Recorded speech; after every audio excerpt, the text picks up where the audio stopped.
मई 2025 FMSM का paper देखते हैं। सेक्शन ए, कंपनी जो है उसकी नेट वर्थ है 5 लाख रुपए की। Debt to the equity ratio 2 दिए गए। इंटरेस्ट ऑन द डेट 10% का दिया गया है। कंपनी अर्न करने के लिए प्रॉफिट यानी ऑपरेटिंग प्रॉफिट कितना दिया गया है? 4 लाख रुपए का। ये ऑपरेटिंग प्रॉफिट क्या होता है? EBIT होता है। टैक्स रेट दे दिया गया 30% का। यहाँ पर अगर हम लोग देखें तो FL का फॉर्मूला लगाएंगे। यहाँ पर हमको बताना है FL क्या होगा कंपनी का। तो FL is equals to EBIT divide by EBT। अभी यहाँ पर debt to the equity ratio हमको 2 दिया गया था, तो यहाँ पर 10 लाख को मल्टीप्लाई विद 10% से करेंगे। ये 10 लाख कैसे आया? तो ये जो नेट वर्थ है वो क्या होगा? इक्विटी होगा। तो यहाँ पर मल्टीप्लाई करेंगे 2 से, तो कितना आएगा? 5 को 2 से मल्टीप्लाई करेंगे 10, इसका 10% निकालेंगे तो 1 लाख आ गया। EBIT जो है 4 लाख, उसमें से माइनस करेंगे 1 लाख, तो कितना आ जाएगा? 3 लाख रुपये आ जाएगा। ये क्या हो जाएगा? EBT हो जाएगा। तो EBIT को डिवाइड करेंगे EBT से, 4 लाख को डिवाइड करेंगे 3 लाख से, तो कितना आ जाएगा? Financial leverage 1.33। T limited look कर रहा है कैपिटल प्रोजेक्ट ताकि वो रिप्लेस कर पाए उसकी एग्जिस्टिंग ओल्ड मशीन को। यहाँ पर 2 प्रपोजल हमको दिए गए हैं। प्रपोजल X दिए गए, प्रपोजल Y। इन्वेस्टमेंट दे दिए गए इनिशियल 6,50,000, 7,80,000 का। एस्टिमेटेड यूजफुल लाइफ 5 साल 3 साल। Annual cash inflows 1,90,000, 3,50,000। Cost of the capital 10%। Year दे दिए गए 1 से लेकर 5। PVIF एंड PVIFA दिया गया है। हमको बताना है equivalent annual NPV for the proposal X and Y। 1,90,000 को मल्टीप्लाई किससे करेंगे? तो यहाँ पर PVIF से करेंगे। यहाँ पर 5 साल है तो 5 साल का PVIF कितना निकल के आएगा? PVIFA कितना निकल के आएगा? 3.791 निकल के आएगा। मल्टीप्लाई कर देंगे 1,90,000 से, तो 7,20,000 290 आ जाएगा। वैसे ही 3,50,000 को मल्टीप्लाई करेंगे किससे? PVIFA 3 सालों का कितना निकल के आ रहा है? 2.487, तो कितना निकल के आएगा? 8,70,450 आ जाएगा। यहाँ पर कैश आउटफ्लो देखेंगे तो 6,50,000 और 7,80,000, तो यहाँ पर कितना आएगा? 70, 290, 90, 450। इसको डिवाइड करेंगे किससे? 3.791। ये क्या है? तो ये हमारा है PVIFA कितना निकल के आएगा? 3.791। ये कैसा है? तो 5 साल का हमारा PVIFA है और 3 साल के अंदर का कितना है? 2.487 निकल के आएगा। तो डिवाइड कर देंगे तो कितना आएगा? 18,541.28, 36, 369.12। अगर यहाँ पर हम लोग देखें तो आंसर कौन सा आएगा? तो ए आएगा। क्यों लिमिटेड प्लान कर रहा है टू पे द डिविडेंड कितना? 2 रुपये पर शेयर के हिसाब से नेक्स्ट ईयर। ग्रोथ रेट दे दिया गया 8% की। Current market price of the shares कितना है? 51 का है। फ्लोटिंग कॉस्ट 1 का है। तो के निकालेंगे तो K is equal to 2 divide by 50 plus by 0.08, तो कितना निकल जाएगा? 12% निकल जाएगा। यहाँ पर आंसर क्या हो जाएगा? सी हो जाएगा। केस सिनारी 1 देखते हैं। XYZ limited want to establish a shoe manufacturing units. Setup करने के लिए इस यूनिट्स को उसको क्या करना पड़ा? लोन लेनी पड़ी। तो XYZ लिमिटेड अप्रोच करा commercial bank for working capital loan. Bank ने आस्क किया कंपनी को कि वो प्रेजेंट करेगी proposal for such a loan. To prepare such a proposals, जो कंपनी है वो अपॉइंट कर रही है प्रोवाइड करने के लिए सम इंफॉर्मेशंस अबाउट द प्लान। यहाँ पर मेंटेन किया जा रहा है सेफ्टी मार्जिन को 10% of the contingency. Company keep करना चाहती है 90,000 का कैश। प्रोडक्शन जो है उसको सोल्ड किया जाएगा gross profit margin plus by 25% of the COGS। Depreciation जो है वो part of the cost of the production बनेगा। जो stock of the raw material है वो 1.5 मंथ ऑफ द कंजम्पशंस का है। वाइल जो FG है वो कितना है? 1 मंथ रिक्वायरमेंट का है। तो फिनिश गुड्स जो है उसको वैल्यू किया जाएगा at a manufacturing cost. The company है वो सेल कर रही है सो को in the domestic as well as foreign market के अंदर। जो टोटल एस्टिमेटेड एनुअल सेल्स है वो कितना आएगा? 30 लाख रुपए का आएगा। 20% ऑफ द सेल जो है वो फॉरेन सेल है and there will be the delay. और डिले कितना निकल के आ रहा है? 0.5 month to realise the sales proceed from the foreign debtors. सारे डेटर्स जो हैं, सारे डोमेस्टिक जो सेल्स है वो किस पे? क्रेडिट पे है एंड अलाउ किया जा रहा है क्रेडिट पीरियड 2 मंथ का। रॉ मटेरियल कंज्यूम्स कितना है? 25% ऑफ द एस्टिमेटेड सेल्स का and the company will credit 2 month of the consumptions from its supplier of the raw material. Wages expenses जो है वो कितना? 20% ऑफ द सेल्स है and will be paid कितना? 0.5 month का लैग का है। Outstanding cash manufacturing overhead expense जो at the end of the year है वो कितना है? 60,000 का है एंड पेड किया जा रहा है वो 1 मंथ एरियल्स के अंदर। जो एस्टिमेटेड टोटल एडमिनिस्ट्रेटिव कॉस्ट जो है उसको पेड किया जा रहा है आफ्टर 1 मंथ, वो कितनी? 1,80,000 की। Estimated annual sales promotion expense 90,000 का है। What will be the paid quarterly in advance, जिसको हमने एडवांस के अंदर पे किया जा रहा है। जो कंपनी है वो सबमिट कर रही है proposal to the bank on the cash cost basis. Cash cost basis हो गया मतलब डेप्रिसिएशन की यहाँ पर हमको रिक्वायरमेंट नहीं होगी। What will be the total estimated current liability, क्या टोटल एस्टिमेटेड करंट लायबिलिटी हो गया। और आगे के भी रिक्वायरमेंट हमको देखना है तो करंट असेट्स देखेंगे। यहाँ पर पहले हमको क्या निकालना पड़ेगा? वर्किंग कैपिटल बनाने के लिए तो स्टेटमेंट बनाना पड़ेगा हमको। कॉस्ट का। तो डायरेक्ट मटेरियल कितना निकलेगा, तो 30 लाख का सेल्स है, उसका 25% बता के है, तो यहाँ पर कितना आएगा 7,50,000। डायरेक्ट लेबर कितना आएगा 30 लाख का मल्टीप्लाई करेंगे 20% तो 6 लाख आ जाएगा। ओवरहेड्स कितना आएगा, तो 60,000 का है, ये एक मंथ का है तो हमको मल्टीप्लाई विद 12 से करना पड़ेगा, तो 7,20,000 हो जाएगा। प्रोडक्शन कॉस्ट कितना आएगा 20,70,000 का आएगा। ऐड करेंगे एडमिनिस्ट्रेटिव कॉस्ट 1,80,000, ऐड करेंगे सेलिंग एंड डिस्ट्रीब्यूशन 90,000, तो COS कितना आएगा 23,40,000 का आएगा। ऐड करेंगे प्रॉफिट कितना आ जाएगा, प्रॉफिट 25% का आएगा। किसके ऊपर, यहाँ पर COS के ऊपर लगाना पड़ेगा। ये COS है और COGS है, ये दोनों एक ही होता है, तो यहाँ पर 25% प्रॉफिट लगाएंगे तो 5,85,000 आ जाएगा। तो यहाँ पर सेल्स कितना आएगा 29,25,000 आ जाएगा। तो वर्किंग कैपिटल निकालेंगे, यहाँ पर working capital particular amounts rupees के अंदर, करंट असेट्स के अंदर क्या आएगा, तो रॉ मटेरियल कितना निकल के आएगा, तो डायरेक्ट मटेरियल कितना आएगा 7,50,000 का आएगा। 7,50,000 मल्टीप्लाई विद हाफ मंथ का, यहाँ पर 1.5 मंथ का है, यहाँ पर 1.5 मंथ का है, तो यहाँ पर क्या करेंगे 1.5 डिवाइड बाई 12 करेंगे तो 93,750 आ जाएगा। ये कहाँ से निकल के आया हमारा 1.5, तो यहाँ पर लिखा गया था हमको कितना दिया गया था,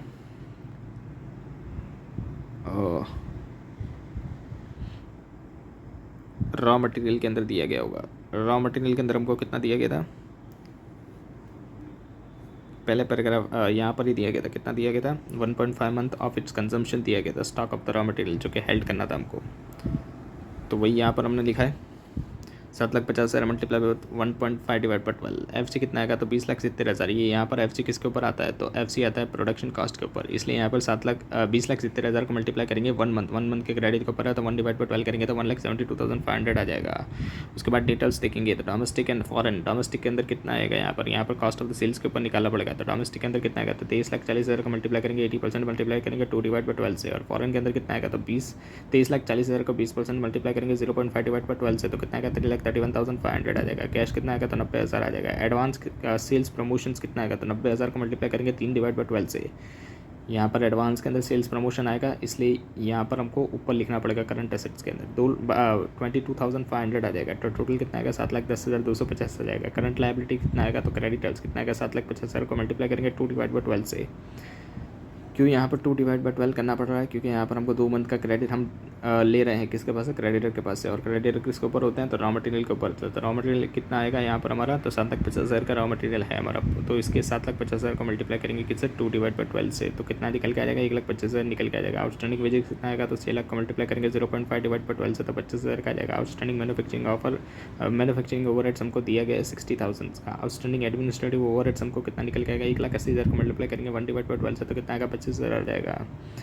यहाँ पर टोटल देखेंगे तो 2,25,000 आ गया, और नेट और वर्किंग कैपिटल देखेंगे तो 4,85,250 आ जाएगा। कैसा आएगा, तो करंट एसेट में तो करंट लायबिलिटी माइनस करेंगे, इसके ऊपर क्या करेंगे 10% का मार्जिन लगाएंगे, तो 48,525 आ जाएगा। तो टोटल करेंगे हम लोग तो नेट वर्किंग कैपिटल कितना आएगा 5,33,775। तो यहाँ पर हमको पहला आंसर देखा है, टोटल एस्टिमेटेड करंट लायबिलिटी कितना हो जाएगा, तो यहाँ पर निकाला करंट लायबिलिटीज़ कितना निकल के आया 2,25,000 रुपये निकल के आया 2,25,000। तो यहाँ पर आंसर क्या हो जाएगा, डी हो जाएगा। और एस्टिमेटेड वर्किंग कैपिटल जो कि सबमिट किया जाएगा बाय यू प्रपोजल्स के अंदर, वो कितना निकल के आएगा, तो यहाँ पर हमने निकाला एस्टिमेटेड वर्किंग कैपिटल कितना निकल के आया 4,85,250 निकल के आया। वही है कि 533 है कितना है 5,33,775, क्योंकि यहाँ पे मार्जिन भी जोड़ देना होता है, तो मार्जिन के बाद कितना निकल गया 533,775। तो यहाँ पर आंसर क्या आ जाएगा 533,775 बी आएगा। इसके बाद what will be the total manufacturing cost and the total cost of the sales on the cash cost basis, तो कितना निकल के आएगा यहाँ पर, तो ये हमने निकाला था 20,70,000 और 23,40,000, तो ये दोनों निकल के आ गया हमारा। उसके बाद what will be the total estimated finish goods inventory and the total debtor on the cash cost basis, तो कितना निकल के आएगा यहाँ पर 331,500 डेटर निकल के आ गए। और दूसरा क्या पूछा था, दूसरा बोला था हमको total estimated finish goods of the inventory, वो 172,500 की निकल के आ गई, 172,500 की निकल के आ गई FG जो थी वो। तो यहाँ पर हमारा कौन सा आंसर आ जाएगा, सी आंसर आ जाएगा 172,500 and 3,31,500। What will be the total estimated current asset on the cash cost basis, total estimated current assets क्या होगी कैश कॉस्ट बेसिस के ऊपर। तो यहाँ पर हमारा कितना निकल के आ रहा था 7,10,250। तो यहाँ पर आंसर क्या आ जाएगा डी आ जाएगा 7,10,250। ऐसे हम देखते हैं in response to the scheme of the subsidiary by the state government a company started manufacturing e vehicles some of the customers well not at a ease with the battery life. जो थोड़े customer थे वो battery life से खुश नहीं थे and the time consumed in recharging the battery, और जितना टाइम कंज्यूम लगा रही थी वो रिचार्ज होने में उसमें भी कंज्यूमर खुश नहीं थे। Some of the customers were apprehensive about the frequent indicates of the batteries catch fire, मतलब जल्दी से आग लग जा रही थी उन बैटरीज़ के अंदर, इसलिए कस्टमर्स नाराज़ थे। All the results in half hearted response from the customers in the evolving EV market। Customer दुखी थे। Here the customer response, जो कस्टमर्स का रिस्पॉन्स है वो इंडिकेट क्या कर रहा है, one of the limitation of the strategic management में। स्ट्रेटेजिक मैनेजमेंट की कौन से लिमिटेशंस यहाँ पर दर्शाई गई है रिस्पॉन्स को लेके, कस्टमर्स के रिस्पॉन्स को लेके। तो यहाँ पर आंसर क्या आएगा, तो एनवायरनमेंट जो है वो हाईली कॉम्प्लेक्स एंड टर्बुलेंट है, आंसर आएगा बी। मेसल्स ए प्रोवाइड कर रहा है mobile phones and the wifi services in the country. Messrs B and messrs C जो है वो अदर सिमिलर सर्विस प्रोवाइडर हैं ऑलरेडी जो कि ऑपरेशंस के अंदर है। In the competitive landscape messrs B and C जो हैं वो लोग आपस में मर्ज हो गए। सच मर्जर, ये जो मर्जर था ये अनएक्सपेक्टेड डेवलपमेंट था इंडस्ट्री के अंदर, मतलब पता नहीं थी वो लोग मर्ज हो पाएंगे, वो लोग हो गए मर्ज अचानक से। मेसल्स ए ने डिसाइड किया कि वो कोप अप कर देगा with the such eventually by intense review of its strategy, मतलब ए ने अपनी स्ट्रेटजी बना ली, बदल ली। And to form the core group to handle the situations, और कोर ग्रुप बनाया ताकि वो इस सिचुएशन से डील कर पाए। The situations were intense review, situations क्या था, इंटेंस रिव्यू करना है स्ट्रेटजी को due to the merge between the B and the C. Indicate करके बताइए which type of the strategic control, ये कौन सा टाइप का स्ट्रेटेजिक कंट्रोल है मेसल्स ए के लिए। तो ये है, क्या ये इम्प्लीमेंटेशन कंट्रोल है, क्या ये प्रीमाइज कंट्रोल है, क्या ये स्ट्रेटेजिक सर्वेलेंस है, या ये स्पेशल अलर्ट कंट्रोल है। तो ये स्पेशल अलर्ट कंट्रोल है। Messrs SPG in the multi product multi business enterprise, किसमें है वो, multi product multi business enterprise के अंदर है। इट हैज़ 4 प्रोमिनेंट डिविजन्स, 4 उसके डिविजन्स है। हर डिवीजन जो है वो इंडिपेंडेंट प्रोडक्ट सेंटर है with its own set of the activities, जो कि मैनेज किया जाता है बाय रेस्पेक्टिव डिवीजन हेड के द्वारा, जिसके पास रेस्पॉन्सिबिलिटी है own performance and the profitability की। This organization structure is known as, इसको हम लोग क्या बोलते हैं, एसबीयू बोलते हैं, स्ट्रेटेजिक बिजनेस यूनिट बोलते हैं। सिनेरियो नंबर 2 देखते हैं। अ team of the professionals having the expertise in the areas of the AI, BC, blockchain, CC, cloud computing and the data mining DM form कर रहा है company in the name of the style of the messrs ABCD limited. ये जो क्या है, ABCD limited company है, उसके अंदर ये सारी सर्विस प्रोवाइड की जा रही है AI, BC, CC, DM की। The aim of the company क्या है, पोजिशंस करना itself as the best service provider in the areas of the operations, best service provider बनना चाहती है, उसका ये क्या है, एम है। With the best user experience to its customer, और बेस्ट यूज़र एक्सपीरियंस देना चाहती है उसके कस्टमर्स को। Concentrating on its resources and the capabilities, company want to target, company target कर रही है कितना, 8% ईयर ऑन ईयर ग्रोथ को in the revenue and 9% year on year growth को in the net profit margin in its business plan. In order to identify the right approach to select and implement the strategy, the company decided to conduct in-depth strategic analysis on the strategic group objectives, performing the cost structure of the companies having the similar operations in the market. In the month of the March 2025 के अंदर board of directors of the company थे, उन्होंने ये सोचा कि जो business manufacturing है robots का and provide the related service there to, मतलब वो लोग अभी बिजनेस जो मैन्युफैक्चरिंग है रोबोट्स का वो भी करना चाहते हैं एंड प्रोवाइड भी करना चाहते हैं रिलेटेड उसकी सर्विसेज उसके आसपास की। जो कंपनी है उसका कोई लिंकेज नहीं है between existing and the proposed business, मतलब कोई लिंकेज नहीं है उसका एग्जिस्टिंग और प्रपोज बिजनेस का, मतलब ये रोबोट का बिजनेस वो लोग चालू करना चाहते हैं, इसका कोई लिंकेज एग्जिस्टिंग बिजनेस से उसका है नहीं।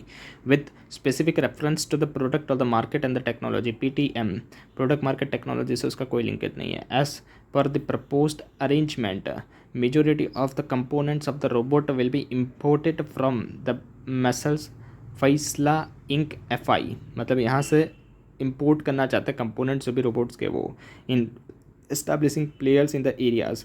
जो रोबोट है वो असेंबल्ड किया जाता है in India specifically for the use of the home and in restaurant. कहाँ पर यूज़ किया जाता है? होम और रेस्टोरेंट के अंदर, इंडिया के अंदर यूज़ किया जाता है। The company will endeavour to provide the above product while using the cutting edge technology with customized features and best of the services। जो core intent है वो क्या है? एलिवेट करना है सेम टू अनप्रेसिडेंटल लेवल, मतलब अनप्रेसिडेंटल लेवल तक इसकी सर्विस को बढ़ाना है, मतलब सेटिस्फेक्शन देना है कस्टमर्स को। In this context the customer, in this context जो कंपनी है वो क्या कर रही है? ऑफर कर रही है एडिशनल फैसिलिटीज़। इस वजह से कंपनी एडिशनल फैसिलिटीज़ भी प्रोवाइड कर रही है किसकी? बेटर कस्टमर्स इंटरफेस की, ऑनलाइन रिपेयर सर्विस भी दे रही है and service on site to the its customers भी दे रही है, मतलब कस्टमर्स की साइट पर जाके भी वो सर्विस प्रोवाइड कर रही है। In additions the company is of the consideration view that meticulous analysis of its stakeholder will be facilitated to build and maintain the strong relationship with each group as an accepted practice। जो greatest efforts है वो क्या है? Satisfied करना है mister x. Mister x कौन है? CFO है of the company, by taking his advice and keeping him informed with all the related informations and develop on the regular basis based on the above scenario. जो हमको पूरा case दिया गया है उसके हिसाब से बताइए। MCQs 12 से लेकर 16 तक।